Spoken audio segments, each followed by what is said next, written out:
Oke. Oke, siap. Oke, baik. Kalau Siap. misalkan pemaparannya sudah cukup, nah, pembuka ini kita cukup lah kira-kira dulu. Kita lanjut ke sesi tanya jawab pada diskusi kali ini. Terkait dengan apa yang disampaikan oleh narasumber tadi, sangat menarik. Ada beberapa poin yang saya highlight, yaitu terkait dengan adanya di era 4.0 ini, mau tidak mau kita akan menjadi semua akan digiring untuk menjadi digital, termasuk dunia jurnalis. Ada dampak positifnya terkait dengan efisiensi waktu dan juga efisiensi biaya. Itu dampak positif. Namun dari digital di sini, jurnalis digital di sini, itu terjadi disrupsi sebagai dampak negatif, yaitu banyaknya beredar berita-berita hoax dan juga otentitas dari sebuah tulisan itu menurun seperti itu, karena mudahnya masyarakat yang memang dia tidak punya basic sebagai jurnalis itu mengakses dan merubah-rubah tulisan seperti itu. Mungkin itu yang saya dapat dari Bung Fadli. Nah, untuk lebih lanjut, lebih meriahnya diskusi pada sore hari ini, kita lanjutkan saja ke sesi tanya jawab. Nah, mungkin teman-teman di sini ada yang mau bertanya, silakan. Saya dulu. Oke, silakan Pak Dirut.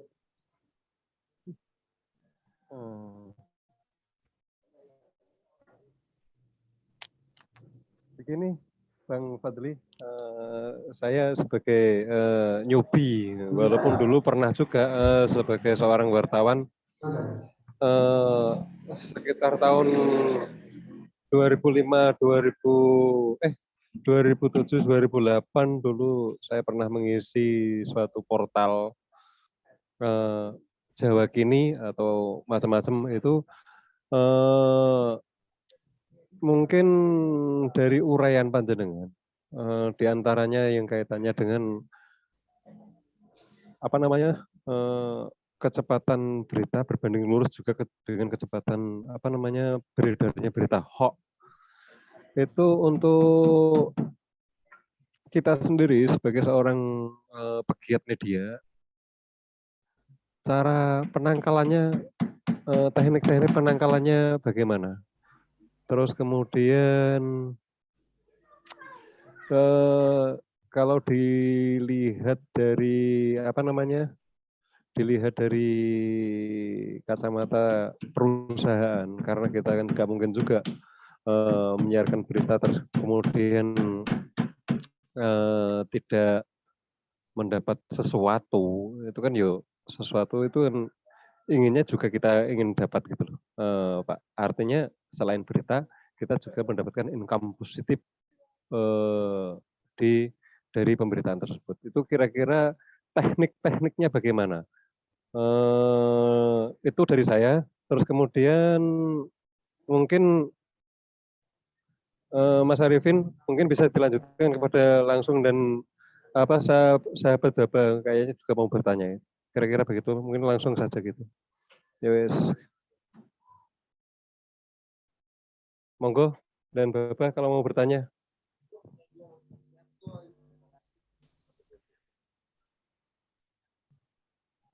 Ya, langsung saja kali ya. Jawab dulu ya.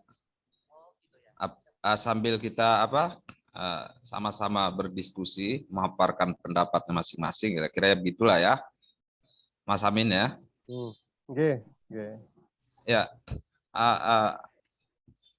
ada mungkin beberapa yang saya ini mungkin dari kacamata halayak umum lah ya, publik, atau dari pendapat atau perspektif pendengar atau masyarakat atau publik ya.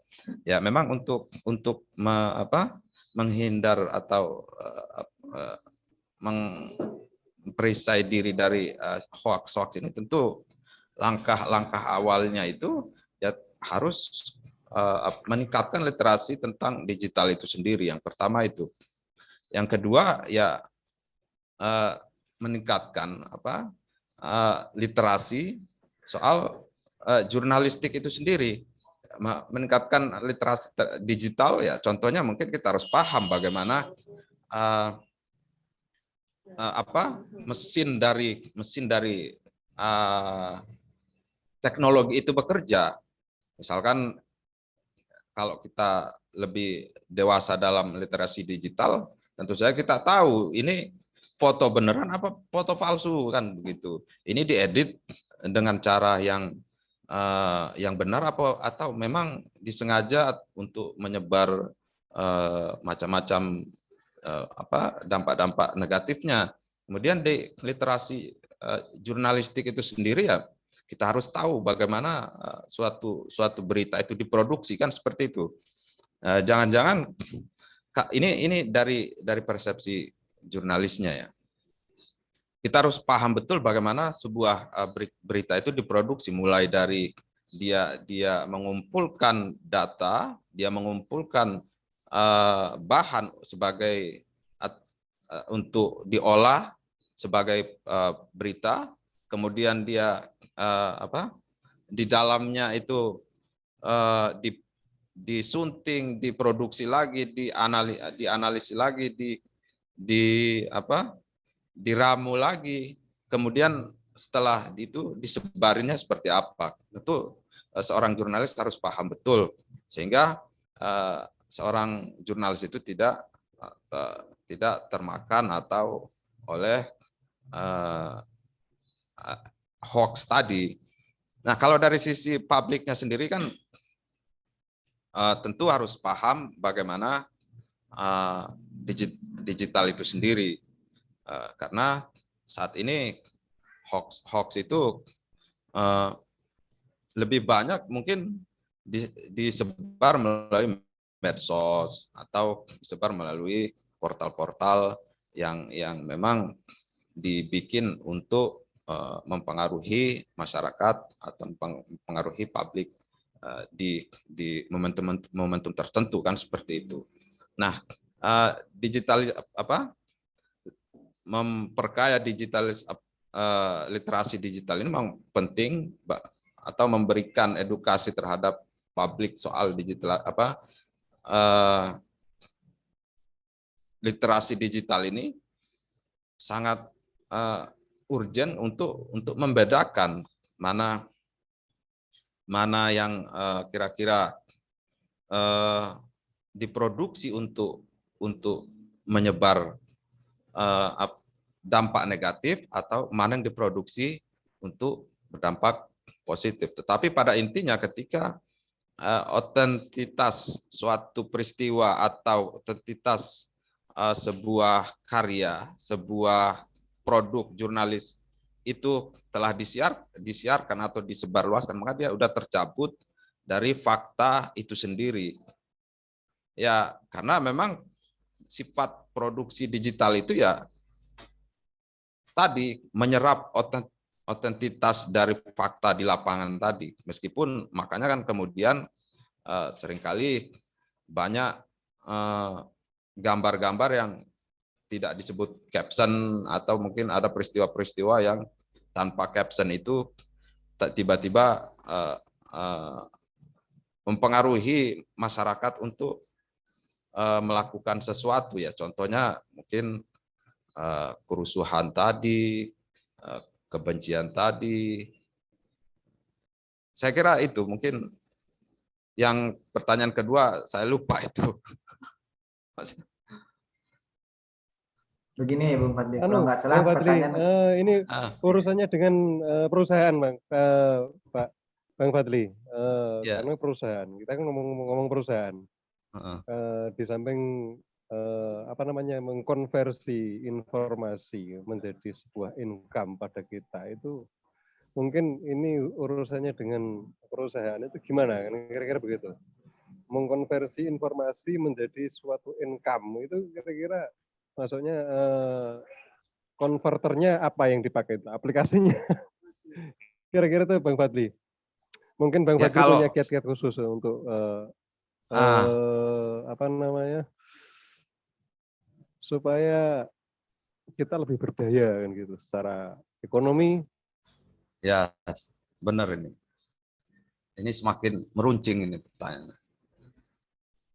Ya, memang profesi kegiatan menulis ini saya kira zaman digital begini ya sudah sangat menjanjikan ya sebetulnya, tidak hanya dijadikan sebagai profesi profesi yang freelance kapan saja kita mau nulis ataupun keinginan kita mau nulis, tetapi memang bahkan bisa dijadikan sebagai profesi tetap ya, contohnya ya sebagai jurnalis itu sendiri kan. Nah, ada mungkin berapa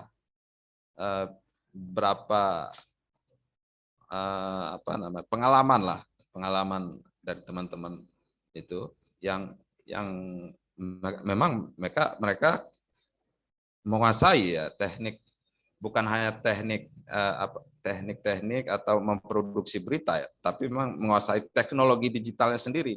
Mereka bikin media massa, mereka bikin portal sendiri kan seperti itu. Ada yang bikin blog sendiri. Mereka tidak hanya pintar di bidang jurnalis, memproduksi berita atau memproduksi literasi, tapi mereka juga paham bagaimana mengoptimalkan mesin digital itu ya. Contohnya mungkin dengan pemanfaatkan teknologi mesin biar terbaca di Google, atau bisa berita semakin banyak dibaca orang, atau mungkin bisa dengan memahami media sosial dengan cara paham marketing di media sosial. Ini kan menjadi salah satu bagaimana tulisan itu biar banyak atau biar tersebar dan dibaca oleh masyarakat atau publik kan seperti itu. Nah, ketika itu sudah suatu portal atau berita, blog, web itu bisa diakses dan kita rutin rutin mengupdate ya, tentu saja ini sudah menjadi modal awal ya, sepertinya menjadi modal awal untuk segera mendatangkan ya pundi-pundi lah seperti itu ya. Sebetulnya banyak cara ya, asalkan kita mau ya, seperti dari cara menulis itu. Tapi saya kira saya sendiri belum terlalu berpengalaman untuk mendatangkan itu ya, Mas Amin. Tetapi pengalaman teman-teman atau kawan-kawan itu, ya teman-teman banyak yang memang tertarik di industri media atau portal, dan mereka memproduksi sendiri. Contoh mungkin bisa dicontohkan itu ya portal yang terbaru ini, portal yang berkonsep menggabungkan berapa macam portal berita, digabungkan kemudian menjadi satu platform seperti suara rakyat ya, rakyat yang itu dari macam-macam media massa digabungkan kemudian dibikin atas nama sendiri gitu ya. Ini kan suatu peluang sebetulnya bagi mereka jurnalis yang punya atau sedang mengembangkan media lokal, media massa lokal, untuk ya mendatangkan rezeki dari situ. Kemudian ada juga, makanya kemudian muncul berbagai macam organisasi media online daerah-daerah yang menghimpun banyak portal-portal berita lokal menjadi sebuah organisasi yang kuat.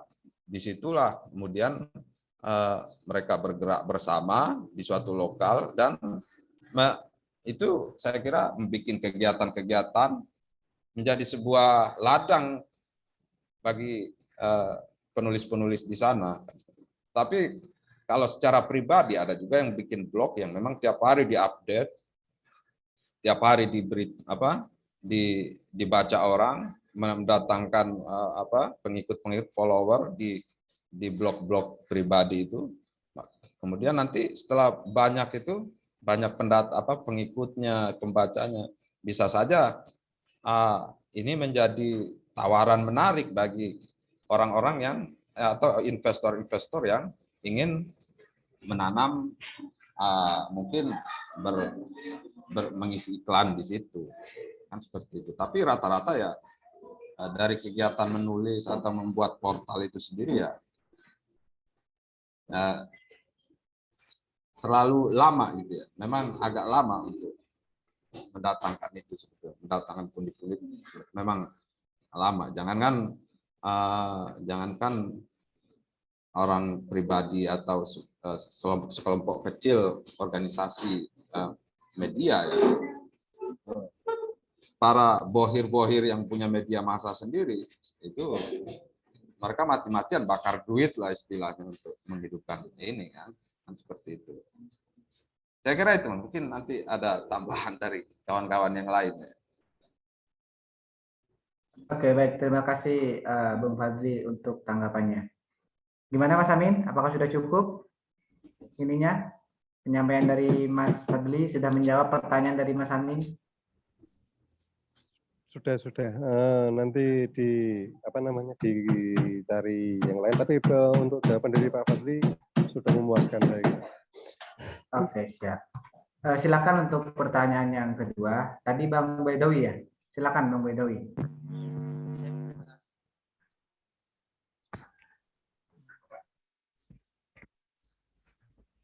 Kurang kedengeran.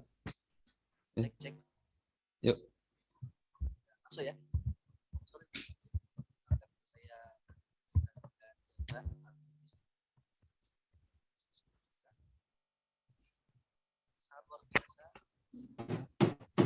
Suaranya nggak kedenger, Mas Baba.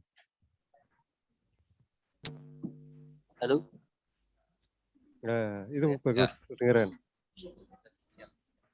Mungkin langsung saja yang perlu saya tanyakan. Mungkin baru kali ini saya mengikuti kegiatan diskusi kaitannya dengan bagaimana kita mengamati di konteks media sosial atau digitalisme ataupun bisa dikatakan di dunia jurnalis. Ada beberapa catatan yang harus saya pertanyakan karena saya juga masih awal dan masih kaitannya di dunia ini. Yang pertama kaitannya dengan perbedaan jurnalis online dan jurnalis cyber itu perlu dijelaskan secara intens. Itu yang pertama.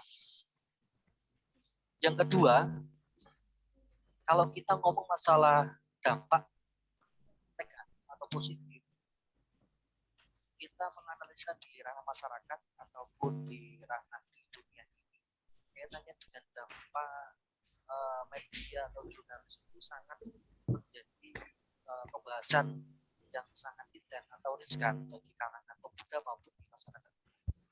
Nah, seperti halnya pertanyaan Bapak Dirut Amin tadi, bagaimana kita menyikapi berita-berita hoax itu, menyikapi hal itu teknisi atau langkah-langkah itu seperti apa? Karena kalau kita lihat, kalau kita cermati dampak negatif dari berita-berita hoax itu sangat luar biasa dan merasuk di kalangan pemuda bahkan di kalangan masyarakat. Itu yang kedua. Yang ketiga, masih dibuka ya?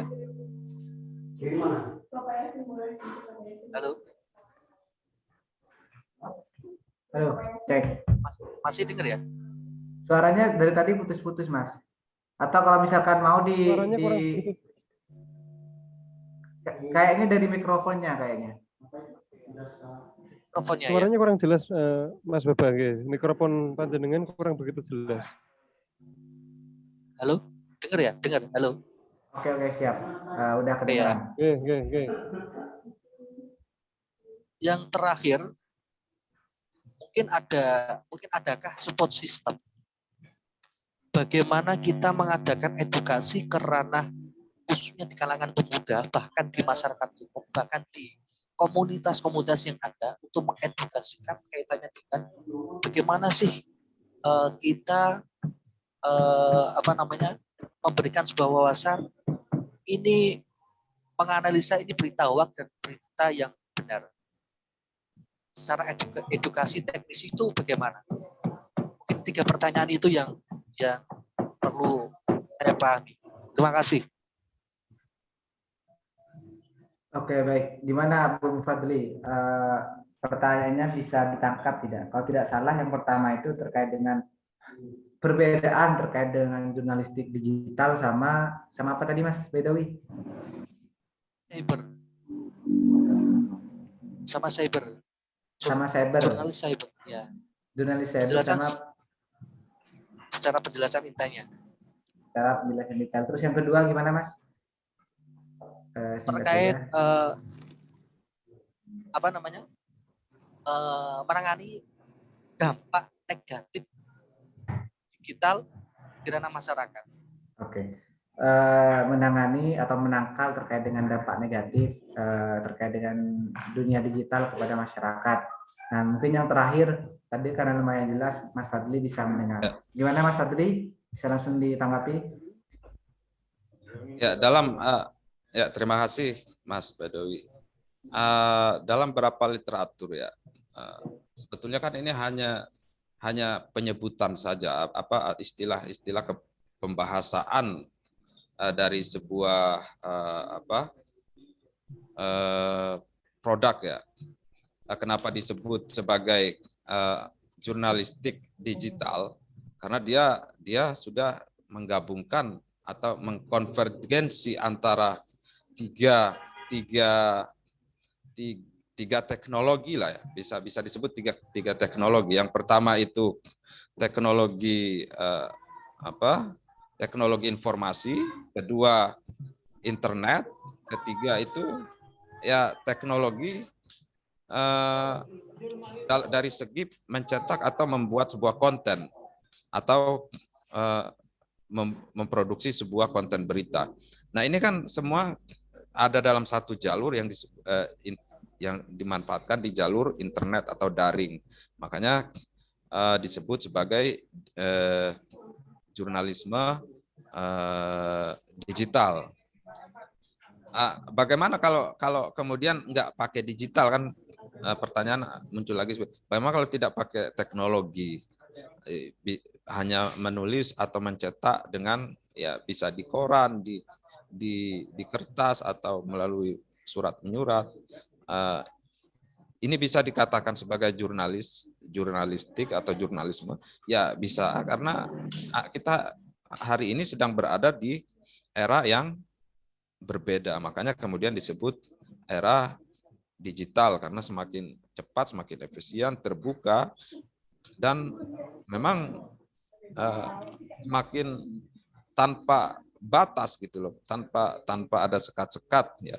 Inilah yang menjadi efisiensi yang dimanfaatkan oleh pekerjaan jurnalis. Nah, jurnalis cyber sama seperti yang saya juga awal menyebut jurnalis cyber. Dewan Pers itu lebih menyebut itu jurnalis cyber karena memang berlaku di dunia cyber, karena salah satu tugas jurnalistik itu kan sebagai salah satu pilar demokrasi yang mengontrol kebijakan publik atau mengontrol kehidupan sosial gitu ya. Makanya jurnalis itu semakin dia kritis ya terhadap kekuasaan ya, maka dia semakin patuh berarti dengan undang-undang yang mengatur soal tugas jurnalis itu kan, seperti itu. Kebetulan saja pada era ini kita dihadapkan dengan era digital, makanya muncul berbagai macam sebutan untuk memudahkan mungkin barangkali penyebutannya kan, seperti itu. Banyak orang yang mempopulerkan itu. Nah, yang kedua tadi apa, Mas Arifin, soal mengedukasi ya. Ya, edukasi Bagaimana? terhadap masyarakat, menangkal dampak negatif dari dunia jurnalistik digital tadi.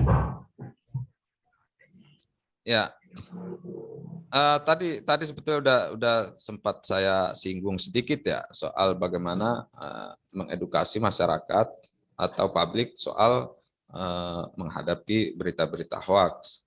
Ya, yang pertama ya tentu saja kalau publik harus betul-betul mengupdate atau mengecek atau cek dan recheck dengan mengembalikan berita itu ke portal-portal atau media massa yang mainstream. Itu satu. Mengembalikan atau mengecek ke media-media mainstream. Biasanya kan media mainstream yang menyebarkan berita-berita hoax ini kan dari media sosial, kemudian dikutip oleh media-media jaringannya, kemudian disebarkan lagi. Karena semakin ramai ternyata itu menjadi sebuah berita hoax dan dikutip lagi oleh media mainstream. Nah, itu lebih parah lagi. Media mainstream itu cenderung bisa menjaga atau bisa mengkoreksi, bahkan mengkonfirmasi ulang atau mengkonfirmasi apakah kebenaran suatu berita ini. Kasusnya kan kemarin itu waktu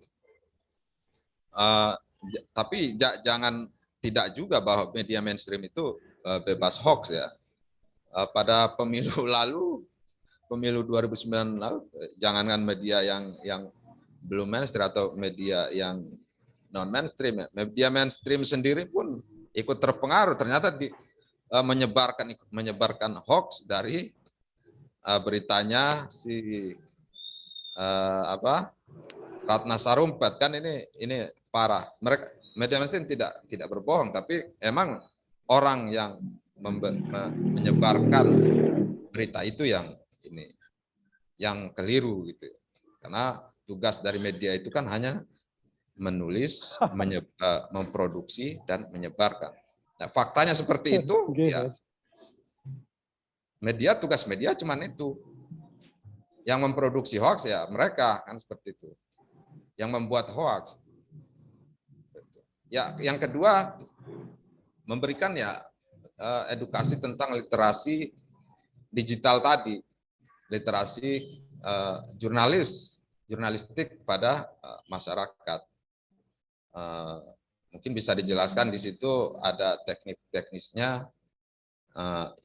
bagaimana suatu berita itu diproduksi atau bagaimana berita itu disebarkan, bagaimana berita itu dikonversi menjadi sebuah bahan-bahan berita, dikonversi di wartawannya, kemudian di redaksinya, tembus ke pimpinan-pimpinan seperti redaktur.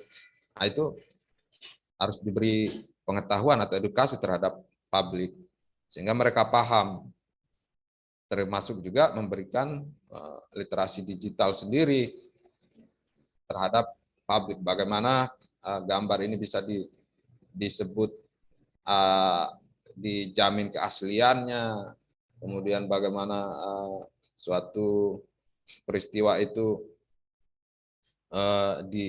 difoto atau digambarkan, atau divideokan, itu kan nanti melalui literasi digital akan sangat jelas itu bagaimana suatu peristiwa itu diproduksi, dimasukkan, diproses melalui teknologi itu sendiri. Nah, dari situ nanti masyarakat akan paham, oh ini peristiwanya sudah gambar mungkin di media sosial sudah dari kemarin udah lewat kan, udah basi, tahu munculnya sekarang kan, seperti itu. Gambarnya mungkin nanti ada perbedaan, misalkan editingnya kan nanti ketahuan juga dari situ. Memang sulit untuk menangkal hoax ini karena Jangankan kita sebagai pribadi, publik, apalagi yang rame-rame tidak pernah menyaring berita-berita tersebut. Tetapi pada intinya ya bahwa kemajuan teknologi saat ini ya harus diantisipasi dampak negatifnya itu dengan ya tentu saja kita harus tenggelam, kita harus menyelamnya, kita harus mengetahui jelas bagaimana teknologi itu bekerja kan seperti itu, sehingga ya nggak buta-buta amat lah, kira-kira begitu Mas Baidowi. Oke, baik. Terima kasih Mas Bung Fadli untuk terkait dengan tanggapan. Gimana Mas Baidowi, apakah sudah memuaskan atau cukup untuk tanggapan atau jawaban dari Bung Fadli tadi? Yang perlu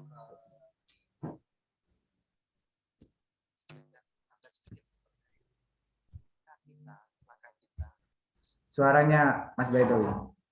halo. Ya, Halo. Suaranya kurang begitu jelas, Mas. Dengar ya. Mungkin untuk langkah-langkahnya, Bung Fadli. Jadi kan kita untuk memberikan sebuah berita yang valid bahwa berita si A ini berita hoax. Apakah kita harus langsung terjun ke masyarakat atau katakanlah kita lingkup di Bojonegoro ini kok ada muncul berita hoax, apakah kita kerjasama dengan instansi yang ada atau bagaimana itu menyikapi berita hoax itu? Semisal itu langkah-langkahnya yang lebih cepat itu seperti apa? Ya, mungkin saya langsung aja ya kali ya, berbicara dari pandangan atau sudut jurnalisnya ya. Biasanya kalau jurnalis itu sendiri ada grup-grup yang mengumpulkan para jurnalis juga ya, kan seperti itu. Nah, dari kumpulan jurnalis ini mungkin kita biasanya saling bertukar pikiran atau saling menanyakan ya, saling berdiskusi bisa saja soal satu isu yang sedang berkembang kan saat ini. Nah, itu satu. Yang kedua, memang jurnalis ini banyak bisa saja mengkonfirm langsung ke suatu peristiwa itu kepada narsum yang memang berwenang untuk menjawab itu ya. Ya, contoh saja misalkan ada isu pesawat, misalnya tabrakan ya, mungkin nanti pihak yang berwenang untuk menjawab itu ya bisa DLAJ misalkan, atau pihak kepolisian yang bertugas di jalan itu sendiri, atau patroli, kan itu pihak-pihak yang bisa dikonfirmasikan soal apakah ini isu atau berita ini hoax atau enggak, kan seperti itu. Nah, kalau terkait wacana-wacana apakah ini bisa dimunculkan karena betul ini omongan si tokoh tadi, omongan si narsum, atau bukan omongannya yang telah tersebar, ya selaku jurnalis ya tentu saja harus mengkonfirm itu sendiri. Itulah tugas jurnalis itu kan, seperti mengkonfirm biar tidak terjadi kesalahan penulisan, kesalahan pemberitaan ke publik. Itu dari sisi jurnalisnya. Kalau dari sisi masyarakatnya tentu saja untuk menangkal hoax ini ya harus bagaimana masyarakat itu menangkal ini biar tidak tersebar ya biar tidak menjadi berdampak lebih besar lagi ya.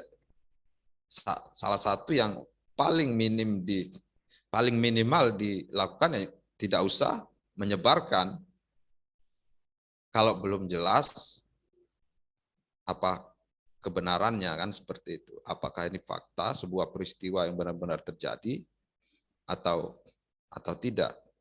Ya, dari perspektif publiknya ya atau perspektif netizennya ya lebih baik jangan disebarkan dulu, kan seperti itu. Tunggu media-media besar atau media-media mainstream memberitakan kebenarannya atau memberitakan peristiwa itu. Kalau sudah betul ya silakan. Tetapi kalau ini sudah peristiwanya hoax, kemudian itu buru-buru disebarkan, tentu saya akan menimbulkan dampak yang lebih besar, kan seperti itu. Saya kira begitu. Oke, baik. Terima kasih Bung Fadli untuk jawabannya. Gimana Mas Bedawi? Siap-siap. Oke, saya rasa sudah cukup ya untuk terkait dengan diskusi pada sore hari ini. Mungkin sebelum kita akhiri, saya persilakan untuk Bung Fadli untuk memberikan closing statement-nya dulu. Silakan Bung Fadli. Ya, terima kasih Mas Arifin. Ya, sebetulnya berapa hal sudah saya paparkan atau saya jabarkan tadi di awal. Intinya bahwa setiap kita bisa saja setiap